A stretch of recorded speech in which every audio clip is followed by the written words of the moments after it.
Bismillahirrahmanirrahim. Assalamualaikum warahmatullahi wabarakatuh. Saya, Sri Eva Duyanza, calon guru penggerak Angkatan 11 Kabupaten Enrekang. Kali ini saya akan melakukan observasi terhadap rekan saya Ibu Irmayanti Bahri SPD. Beliau mengampu mata pelajaran matematika. Assalamualaikum Ibu Irma. Waalaikumsalam. Bagaimana kabarnya hari ini? Alhamdulillah baik. Oke, jadi hari ini sesuai dengan jadwal kita akan melakukan kegiatan praobservasi. Tujuannya untuk agar Ibu lebih siap dan lebih percaya diri dalam menjalankan proses pembelajaran yang akan Ibu lakukan nanti. Ya. Baik Ibu, di sini saya ada beberapa pertanyaan. Bagaimana, sudah siap Ibu? Ya, siap. Iya. Baik, pertanyaan pertama terkait tujuan pembelajaran. Nah, apa tujuan pembelajaran yang akan Ibu terapkan nanti pada proses pembelajaran Ibu?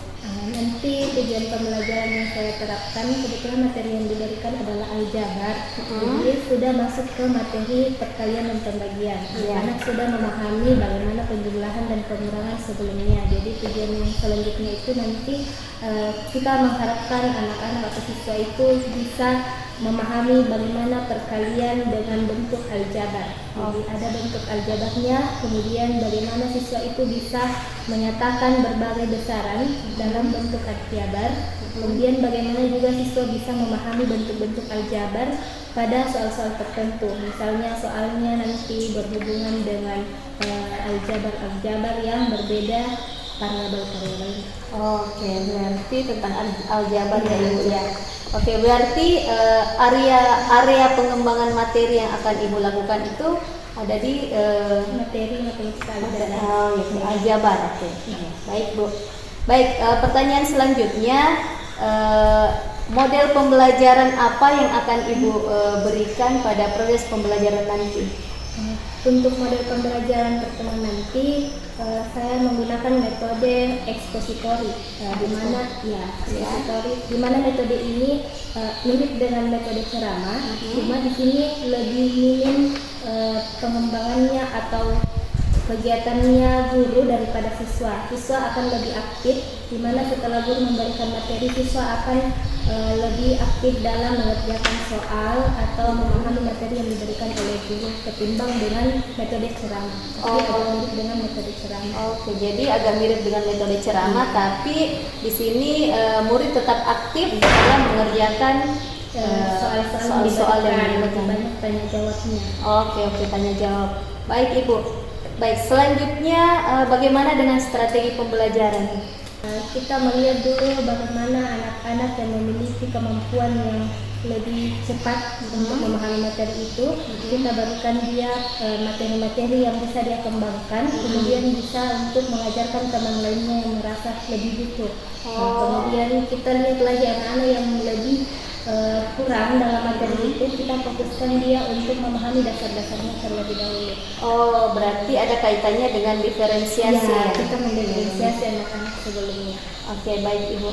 Nah, selanjutnya terkait teknik penilaian apa yang akan Ibu lakukan pada proses belajar yang akan Ibu kembangkan di kelas?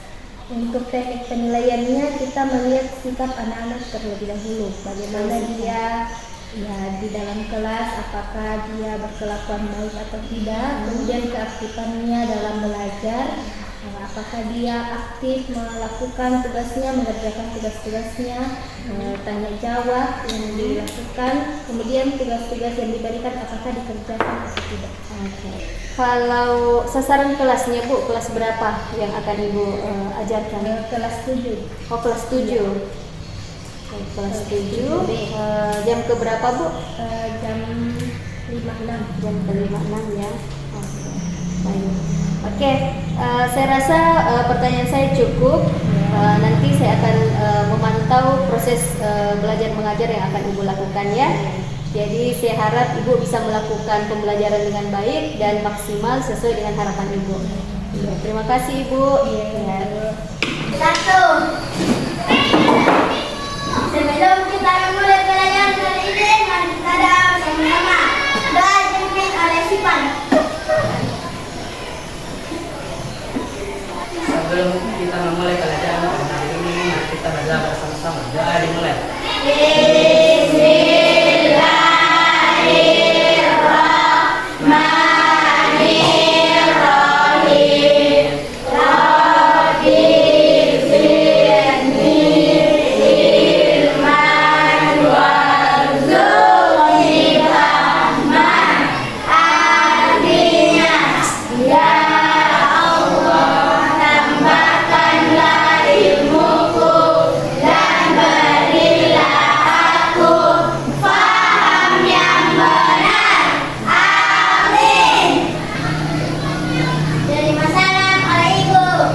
Assalamualaikum warahmatullahi wabarakatuh.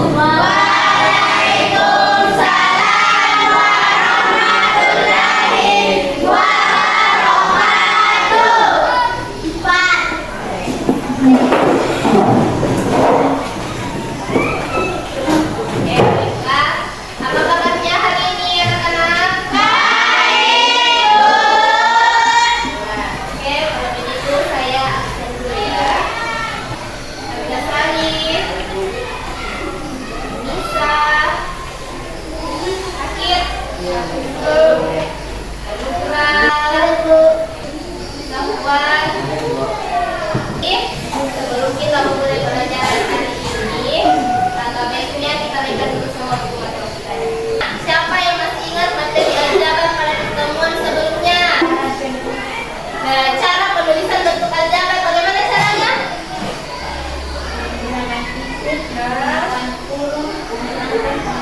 Oke, bagus. Tepuk tangan untuk Rahmat. Nah, kemudian sebelum kita masukkan ke materi aljabar, saya mau tahu siapa yang tahu penerapannya bentuk aljabar di lingkungan kita. Oke, tahulah. Bisa untuk mengukur rumah dan dari bahan. Oke, jadi bentuk aljabar. Iya, bagus. Tepuk tangan untuk Salwa. Jadi kita gunakan dalam pengukuran lahan. Oke, kita lanjut ya. Kelihatan? Kelihatan Bu. Sekarang kita masuk ke tujuan pembelajarannya. Tujuan kita mempelajari materi aljabar pertama.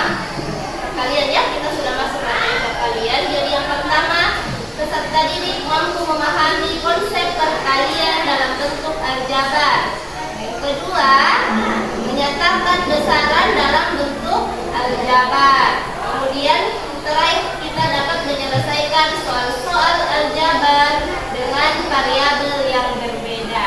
Oke, kita masuk ke materinya. Konsep perkalian bentuk aljabar. Yang pertama, ada yang disebut dengan sifat komutatif. Sifat ini di mana A kali B.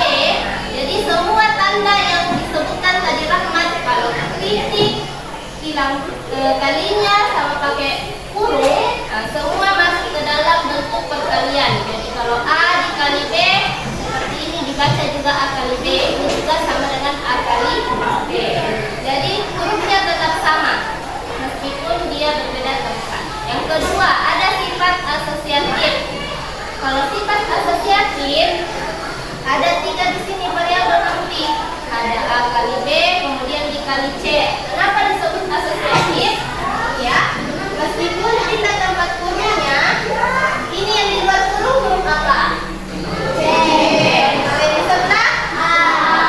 Jadi meskipun kurungnya pindah tempat, nanti nilainya akan sama. Kenapa? Karena tanda kurung dengan tanda kali itu sifatnya sama dalam aljabar. Oke.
Jadi nanti LKPD yang saya berikan silakan dikerjakan diskusi bersama teman kelompoknya. Nanti kita akan menjawab bersama-sama di atas setelah kalian berdiskusi.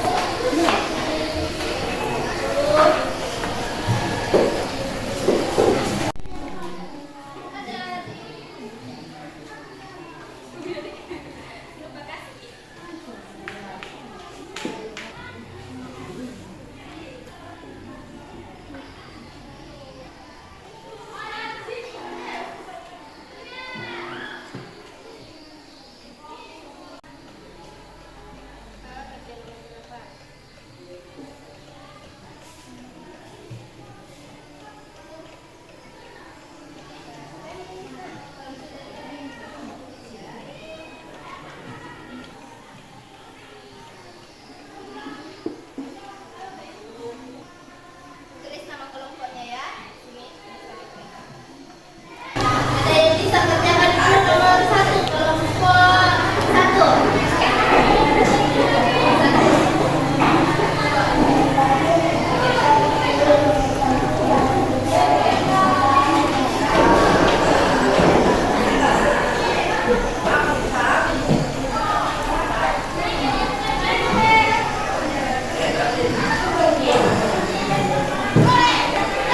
Baiklah, ini adalah salah satu jawaban dari kelompok 1. Yang pertama bagian A.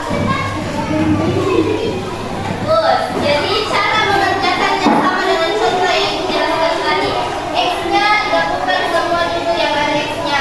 Kan soalnya tadi tidak berdekatan yang ada X-nya. Yang pertama digabungkan semua dulu X. Kemudian yang kedua digabungkan yang ada X dengan Y. Nah, kemudian yang tidak ada temannya adalah Y. Y sendirian, jadi dia terakhir ya. Jadi kita datangkan dulu yang sama variabelnya, kemudian dijumlahkan dan dikurangkan. Oke, bagus. Tepuk tangan untuk kelompok 1. Oke, jadi setelah kita mengerjakan pekerjaan kelompok tadi, apa yang telah kita dapatkan dari pelajaran aljabar hari ini? Ada yang bisa? Oke, silahkan Sipan. Bisa menyederhanakan aljabar. Oke, bisa menyederhanakan aljabar. Ada lagi?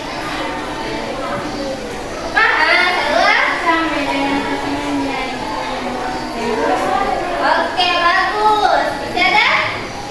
Oke, jadi sudah kita jelaskan cara perkalian aljabar. Kita dapat menyederhanakan bentuk aljabar. Nah, bagaimana perasaan kalian setelah mempelajari materi hari ini? Oke, mari kerjanya.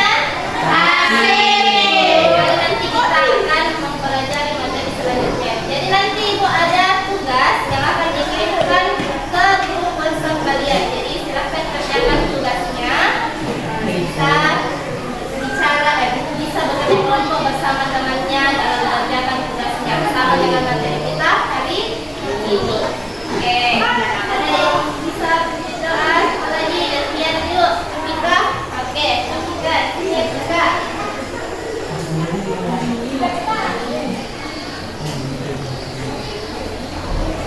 Sebelum kita menutup pelajaran, kita berdoa dulu ya, sama sebelum kita belajar. Ya. Bismillahirrahmanirrahim. Alhamdulillahirabbil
Bu? Alhamdulillah baik. Alhamdulillah baik ya. Jadi hari ini kita akan melakukan percakapan pasca observasi dari pembelajaran yang telah Ibu lakukan di kelas ya. Iya. Ibu, saya ada beberapa pertanyaan untuk Ibu. Mohon waktunya untuk dijawab ya Bu.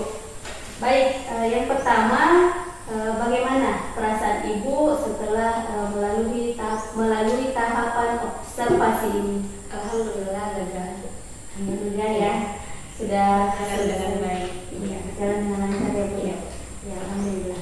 Baik Bu, selanjutnya bisakah Ibu menceritakan kembali terkait proses pembelajaran yang telah dialami di kelas? Proses pembelajaran yang dilakukan sudah sesuai dengan rencana pembelajaran yang ditentukan sebelumnya. Kemudian pada saat proses pembelajaran ada beberapa anak-anak yang melakukan sesuai prosedur-prosedurnya, langkah-langkahnya yang kita berikan. Ada pula beberapa anak-anak yang melihat dari sisi lain, misalnya mereka hanya bermain-main. Ada juga yang fokus pada pelajarannya. Iya, benar sekali Bu ya, karena dari yang saya amati pada proses observasi bahwa Ibu benar sudah menjalankan tahapan pembelajaran sesuai dengan rencana pembelajaran yang telah Ibu buat ya, dan tujuan pembelajarannya juga sudah terlihat ya, seperti yang Ibu sudah tetapkan. Baik Bu, selanjutnya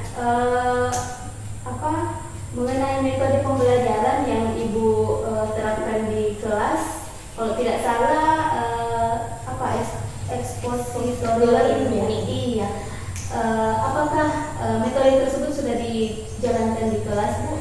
Iya Bu, sudah dijalankan sesuai metode pembelajarannya, di mana guru itu menjelaskan beberapa materinya, kemudian siswa lebih aktif dalam mengikuti kegiatan-kegiatan yang diberikan oleh guru. Meskipun ada sedikit metode ceramah yang diambil, tetapi dalam pembagian kelompok yang diberikan kepada siswa, siswa lebih aktif kepada teman-temannya. Oh iya, benar sekali. Baik ya. Oke. Selanjutnya Bu, pada kegiatan pembelajaran yang sudah dilalui, apakah ada hambatan yang Ibu rasakan atau Ibu alami selama proses pembelajaran? Tentu saja Bu, di mana anak-anak dan kami juga yang mengajar pada saat itu ada beberapa kendala, di mana salah satunya anak-anak itu kurang fokus dalam pelajaran, mungkin karena kurangnya media pembelajaran yang diberikan atau kurangnya speaking yang diberikan saat pertengahan pembelajaran, di mana pelajaran ini juga kan matematika, tidak semua anak-anak itu suka dengan pelajaran tersebut. Ya, mungkin mereka menganggap bahwa matematika itu masih susah gitu ya. Anggapannya sebelum belajar saja dia sudah menganggap seperti itu. Jadi pada saat pembelajaran fokusnya sudah berbeda-beda. Oh iya, jadi konsentrasi fokus anak-anak terpecah ya, karena mereka sudah ketakutan duluan sebelum apalagi pada belajar ya. Iya, jam siang. Jam terakhir ya. Iya. Oke, baik Bu. Itu tadi hambatan yang Ibu rasakan. Kemudian dari hambatan tersebut, kira-kira apa yang solusi yang dapat Ibu lakukan untuk mengatasi hambatan tersebut? Oke, jadi solusinya bisa ditambahkan media pembelajaran yang bisa menarik minat siswa dalam belajar kelompok, bisa perangkat-perangkat ajar yang lebih menarik, bisa juga kita berikan speaking yang lebih seru kepada siswa. Iya, benar sekali. Iya. Baik, ini yang pertanyaan terakhir Bu. Kapan Ibu bisa menerapkan solusi tersebut di kelas? Insya Allah secepatnya Bu. Cara secepatnya ya. Mungkin di pertemuan berikutnya mungkin sudah bisa ya Bu ya. Insya Allah. Baik Bu. Iya. Baik. Itu saja beberapa pertanyaan dari saya. Terima kasih banyak Ibu Irma telah menyelesaikan tahapan observasi. Jadi kita telah melalui tahapan pra-observasi, kemudian tahapan observasi, dan sekarang ya. Semoga Ibu bisa segera menerapkan solusi untuk mengatasi hambatan yang Ibu alami di kelas, dan semoga kita semua bisa sukses dalam memberikan ilmu kepada anak-anak kita ya. Terima kasih Ibu. Assalamualaikum Ibu. Baik Ibu, khusus untuk proses coaching pada saat ini dalam pasca observasi sudah diterapkan proses coachingnya dengan baik, di mana Ibu Irma sendiri yang menyampaikan permasalahannya dan juga menyampaikan apa nanti solusi yang akan dikerjakan untuk menghadapi permasalahannya. Jadi pada dasarnya semuanya sudah berjalan dengan lancar. Terima kasih buat Ibu Irma dan juga buat Ibu Eva, dan sukses selalu. Sekian, assalamualaikum warahmatullahi wabarakatuh. Waalaikumsalam warahmatullahi wabarakatuh. Terima kasih Pak.